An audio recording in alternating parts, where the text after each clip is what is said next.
দীর্ঘদিন ধরে খামারগ্রাম মাদ্রাসার টয়লেট এবং প্রস্রাবখানাগুলা অবহেলিত হয়েছিল।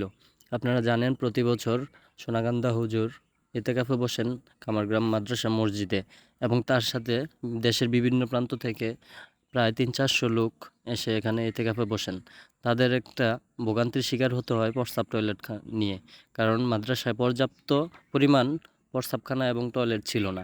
আলহামদুলিল্লাহ, খামারগ্রাম প্রবাসী সংগঠনের পক্ষ থেকে ইতিমধ্যেই 10টি টয়লেট এবং 6টি প্রস্রাবখানা কাজ চলতেছে। তার মধ্যে 10টি টয়লেটের কাজ শেষ, এটা ব্যবহার করার জন্য খুলে দেওয়া হয়েছে, এবং প্রস্রাবখানার কাজগুলা চলমান।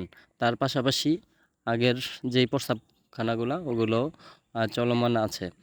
তারই মধ্যে গতকালকে খামারগ্রাম কবরস্থানের জিয়ারতখানার যেই বারান্দার ছাউনিটা, এটা খামারগ্রাম প্রবাসী সংগঠনের পক্ষ থেকেই করে দেওয়া হয়েছে।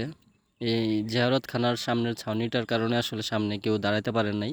বৃষ্টি বাদলের দিন আসলে খোলা আকাশ হয়ে আসছিল।